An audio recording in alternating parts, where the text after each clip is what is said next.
Wabah virus corona yang sedang terjadi di seluruh dunia saat ini memberi pengaruh ke roda perekonomian masyarakat.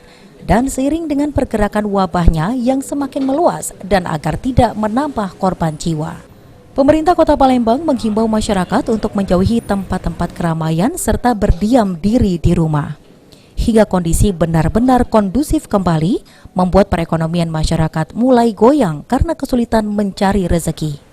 Terkait hal tersebut membuat sejumlah masyarakat yang masih menyimpan perhiasannya mulai menjual kembali emasnya.